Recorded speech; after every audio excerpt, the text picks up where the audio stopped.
What we got? Oh, we got 30 minutes. I don't like to split up the chapters, but we got time to play a little more. Cream Street proved as slippery as you feared, now asking for a double fee, while the Velvet Rose client named Sykes has gotten himself banned over his attachment to Beatrix. The sentiment might be mutual. Madame Zora revealed that B has been lax about using her prophylactics with the gentleman. Lol.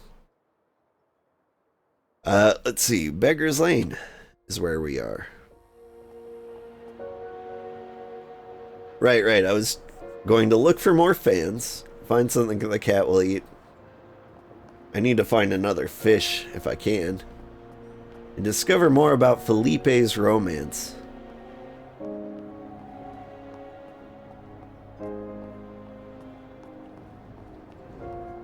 Let's see.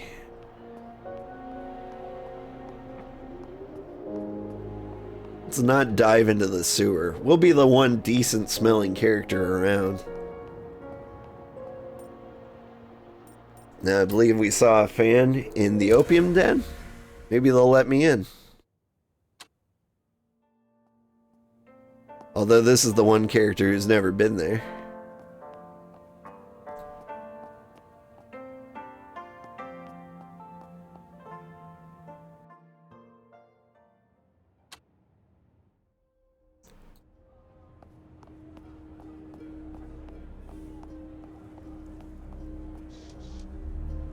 Slow down there, miss. My name is Miss Reed, sir.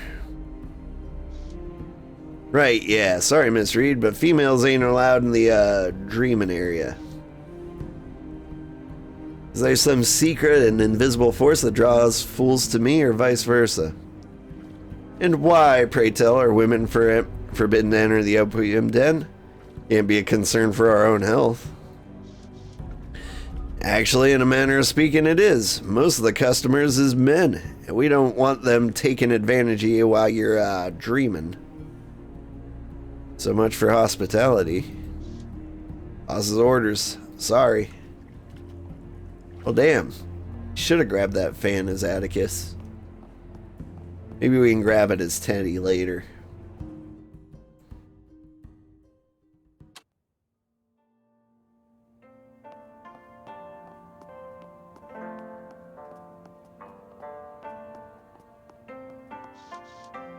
He's a busy man. Wouldn't be surprised if he was home. Let's knock. Still not back. How do I know Teddy, though, I wonder? I am a prostitute in Victorian London. I imagine I know everybody. Where am I going? Sora Square, I think. Gotta fetch the pills for Beatrix. The morning afters.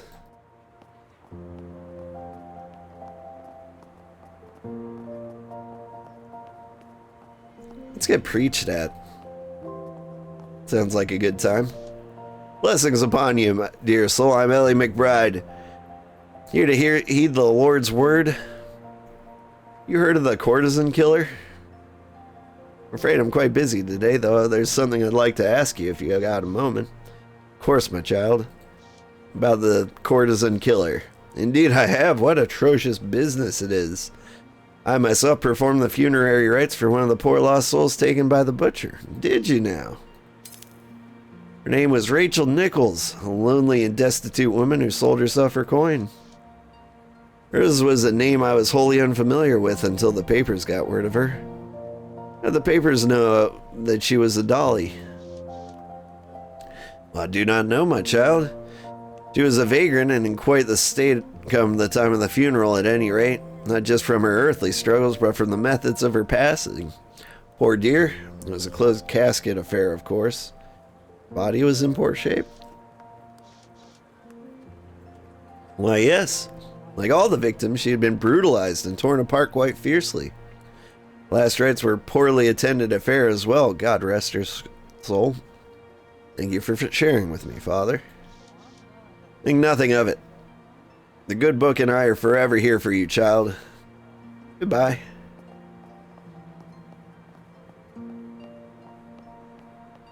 Let's see. Restaurant. Smelly crate. Ooh, maybe this is filled with fish. Drop crate of china, likely intended for the restaurant, accompanied by a nose-pinching smell. We will investigate the smell. A dead, decomposing animal. Ghastly. Whoops. There went some hope. Have I been up here? Enter bell jar. What is bell jar?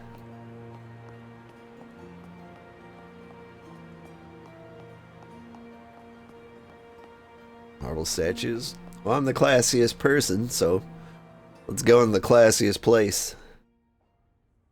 On the outside, the Bell Jar Hotel looks like the rest of the grimy Sora Square, but once you step inside, you might not believe the splendor. The interiors boast red carpeted hallways and spiraling stairs gilded with banisters. And bellhops are dressed to the nines, with white silk shirts and swallowtail suit coats by Poole & Co. Nobody knows for sure who owns the building, but the rumors point you to the royal blood. In the contrast of East End's sooty streets, the Bell Jar's accommodations are noticeably upscale. Like the oblong vessel it was named after, the hotel offers a vacuum of discretion for high society individuals seeking a plush locale from Soho or Kensington. They might otherwise be recognized.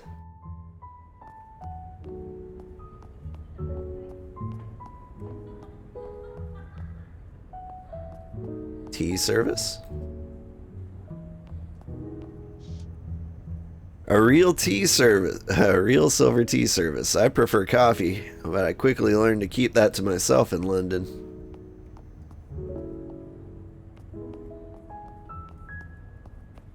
Just go to the royal suite. Yeah, let's just walk right in like we own the place. Mahogany and gold trim trails along the wallpaper.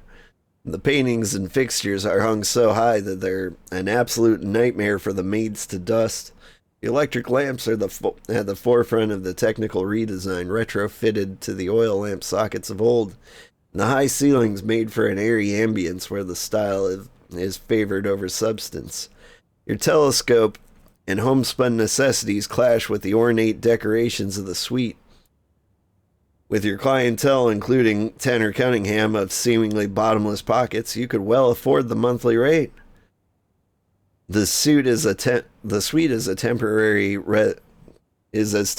as a residence as any you've ever had since you left America, allowing for an escape from the chaos of London, but at the same time, never feeling exactly like home.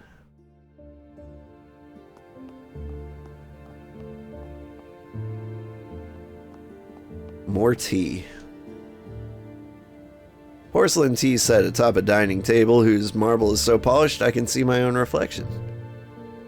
Perhaps I have time to make myself a cup.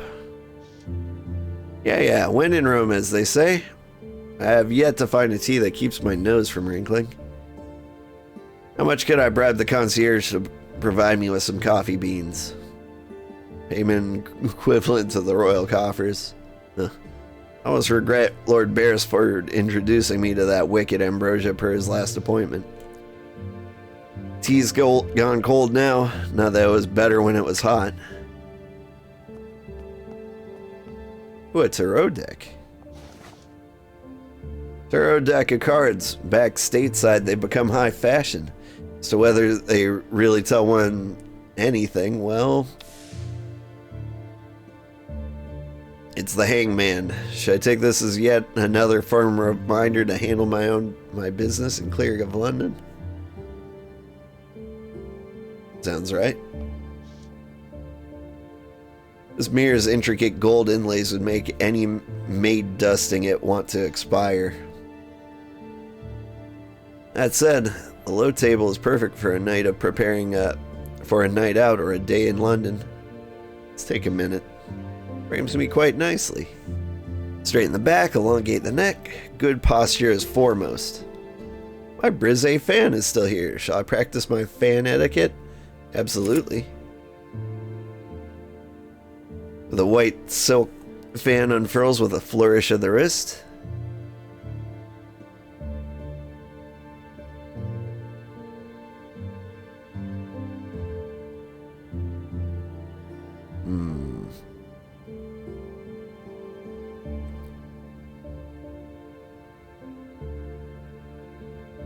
I carry the fan in my left hand while daintily fanning my face. What am I doing?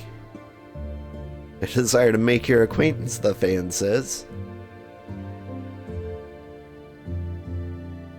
I flick the fan open and quickly snap it closed again.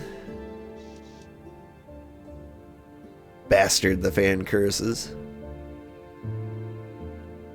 I close the fan and tap my ear with its tip. I wish to be rid of you, the fan declares. I get it. So, it's a bit of code. Like, I just need to learn how to speak using a fan. Let's see. Close it and slowly down my cheek.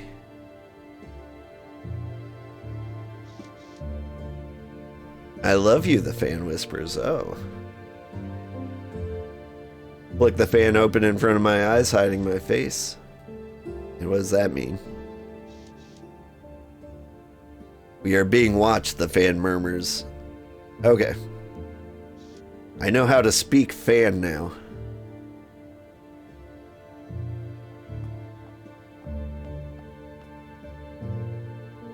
Traveling trunks. All packed up and ready to go. If I ever manage to leave. I won't get trapped in London. I've escaped worse. Just need to stay light on my feet, one step ahead of danger. Lovely clawfoot tub. A little garish, there's something about the scrollwork and gilded feet that hits the luxury nail on the head. Drawing a bath takes quite a bit of my time, but it might be what I need to soothe my nerves. The spacious tub is the only thing worth the crooked price of this suite. Wait, did I actually pay to be here, I wonder? It's the one place where my mind is my own. When I submerge myself past my ears, I feel weightless, like a raindrop in free fall.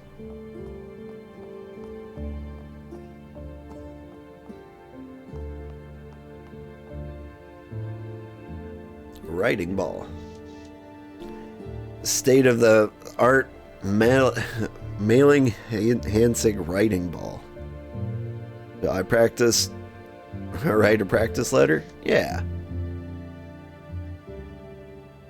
Dearest awful street urchins. To Her Royal Majesty Queen Victoria.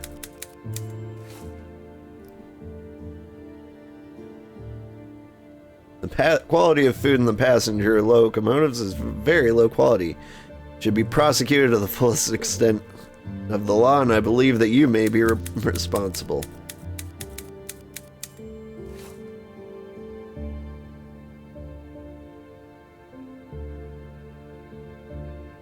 I'm truly honored by your efforts and hope to follow your example. Sign my name. Yours, Clara Reed. If only I could send it.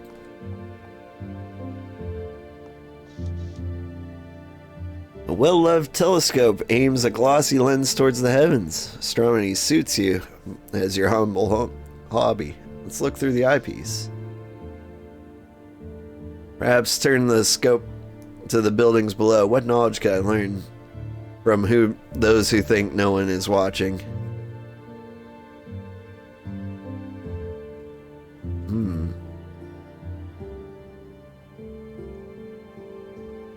I can't do it?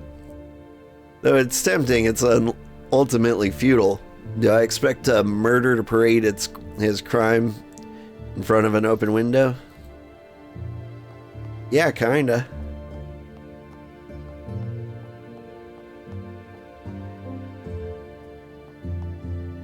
Alright, we're done.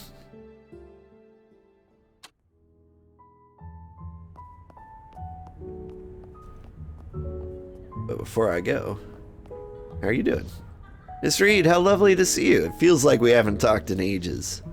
Sori and I became fast friends as soon as I moved into the bell jar. Oh, this is where I live. Indeed, my days seem to be consumed with flitting from one pace to another and back again. I'm going to need a steam-powered feet at some point. Haha, are you still planning on leaving London? I'm always sad when clients of a better sort leave for greener pastures. Not sure. It's proving to be a thorny issue and expensive. Yeah, I know exactly what you mean. I would like a change myself, but some days I feel as though I'm rooted here. Rooted in place like a potted plant. The bell jar does suit you though, sorry. A classy establishment without the right kind of staff may as well be an overpriced flophouse. Oh, I almost forgot. I have something for you. Sorry fumbles around a drawer for a moment before producing some kind of feather duster. It's a gift from Mr. Cunningham he asked me to pass along. It's from Texas, too. I thought it fitting for an expatriate like yourself. Ah, thank you. Ugly fan added to inventory. I should return to my duties, but do let me know before you leave town and we'll have a proper talk.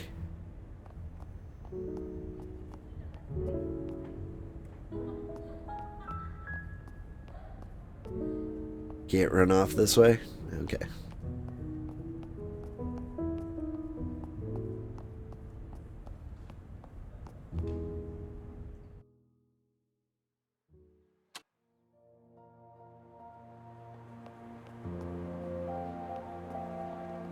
I'm almost a little nervous to go start the next bit.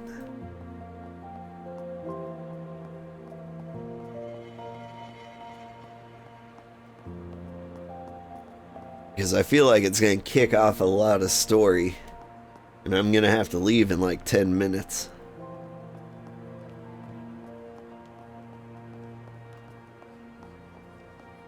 Instead, let's go talk to Felipe. See if he'll tell me more about his love.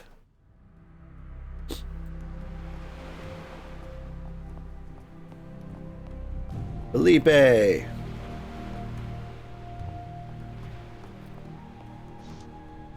Sorry, I've got customers, Clara.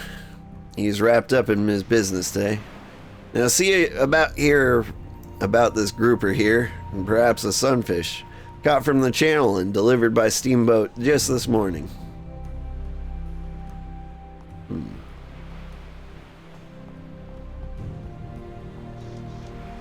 You again, eh? Never mind. I could extort that guy for some more cigarettes.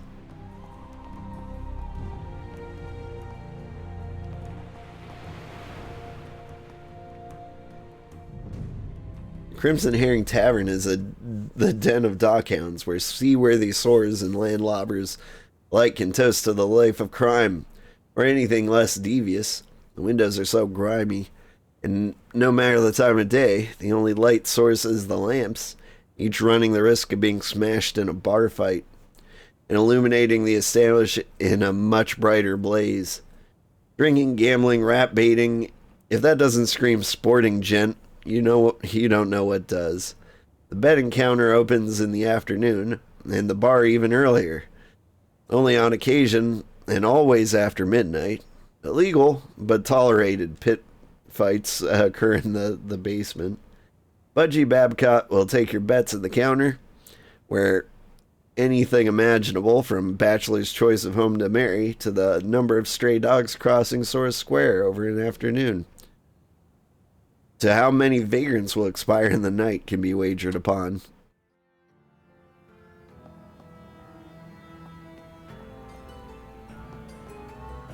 Hey, it's Molly. I was wondering where she'd be. Oh, it's that dockhound dwarf from earlier. By the fates, this fellow looks like he doesn't need to remove the bones from his food when he eats. What a set of chompers you got. Aye, do you like him? The dwarf preens over like a tropical bird at the compliment. Molly takes good care of her people, she does. And these didn't cost me nothing. Just half of me pay until she's made good on her investment. introduce myself. Forgive me for not already saying so, but my name is Clara Reed. Paco Melendez. I'm a dockhound, just so you know. Not to be trifled with. Right, of course. Never entered my head.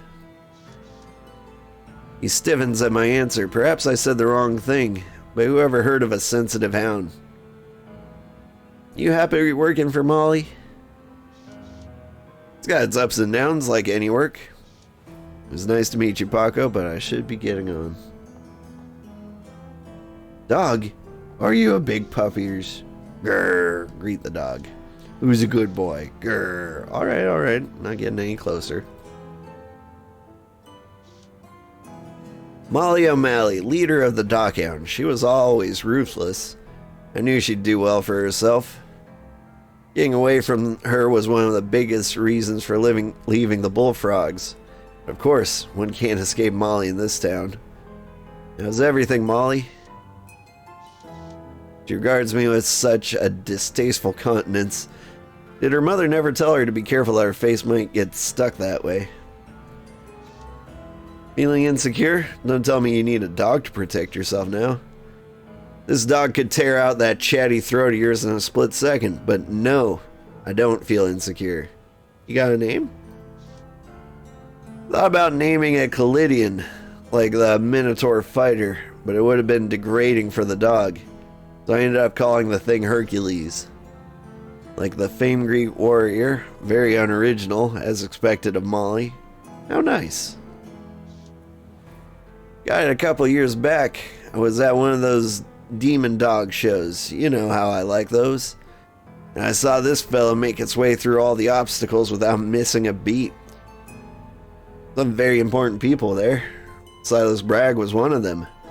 Now that I think about it, Silence is a fan of these rare beauties as well. There she goes, dropping names. It's a rare thing, you know, having the beast trained to obey a master's command without hesitation. Unlike most of the people who work for me, I saw potential in that. You see, so I spoke to the owner and tried to get a good deal for the thing. Son of a bitch wouldn't give it away. Sentimental attachment, he said. So I did what I do best. Now Hercules is mine, and that... Hey, daughter, how are you doing? And that lovely gentleman is 6 feet under.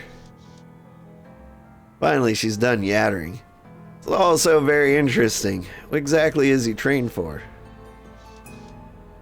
Well, for killing, of course. Other dogs, most of the time. Been the champion fighter of the East End for the last decade. Big boy just turned 8 last week. And still kicking. How can he be a decade-long champion at 8 years old? What's that? Child could count better. Forget it. I'm glad you found happiness with Hercules. The dog whips... the dog has whip marks on his back. He looks at me like he's ready to eat me alive. Poor thing has so much rage inside. Found a new revenue source, which does make me happy. I've heard enough. I'll talk to you later, Molly.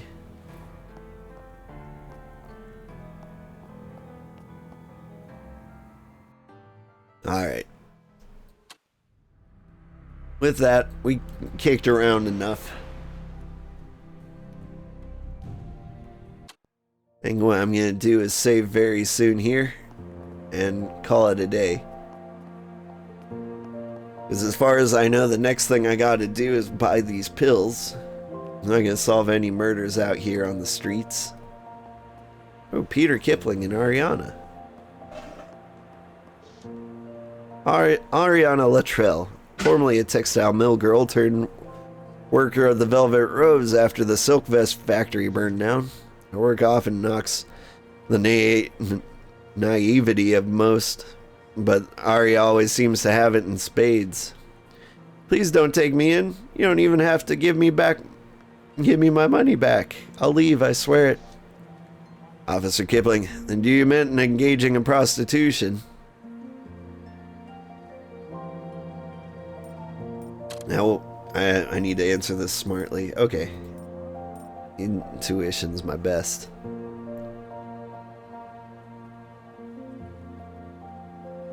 What's going on, Arya? Everything alright? Oh, hello, Clara. I hope... This is police business. Now move along. I shan't repeat myself. Officer Kippling. Blue banders are never friends with dollies, and yet by hush they come under the Rose's roof all the same. Peter is usually no different, though it appears today's hire has made change of that. You're interfering in the confession of a crime, and trust me, madam, I'm well aware you're adjacent to said crime as well. Confront Kippling about the legality of his inquiry. Have you a legal leg to stand on here? It seems to me that all you have is a coerced confession, hardly the evidence one might require against a well-liked girl like Ariana. Even your fellow bobbies are quite fond of her, if I recall. Clara! I suggest you take heed of your fellow lady of the night, ma'am. It's hardly in the good grace to accuse an upstanding woman of such things. Did you see her engaging in the solicitous act itself? This character has gained the protective trait and will now be able to select that dialogue option that requires that trait. It's by way of closed doors and drawn curtains that Madame Zora can call the Velvet Rose a female boarding house, and the handsome sums traded it to the right hands. Oop, that's my alarm. It is a school day. Why don't you go get dressed? While there's been a push to add stipulations, the law is primarily meant to entangle streetwalkers. Something I warned Ariano to avoid unless she absolutely had to. You want evidence? I got evidence right here. Kippling points at the ruffled dirt and at Ariana's feet. I witnessed her scrub out the harlot's mark she drew, right as I was walking over. A symbol of an upside-down triangle that wordlessly says that the prostitute is open to customers. Ooh. I was wiping the muck off my boots. That mark, coupled with the amount of money I took off her, is all the proof of needs to see that she's selling herself. The confession's not worth more than courtesy. You would have gotten off a lighter sentence had you not interrupted it. Arya and I lock eyes. I hope she won't have to take the brunt for me aggravating him so. Story is plausible enough to trump both our words. Not that much was needed in the first place. Say something that'll get Arya off the hook. I got 50-50. But I gotta keep trying. I can't leave by making things worse. Ugh. I'm gonna make things worse. Ariana can explain the capital. You see, officer, she is selling something.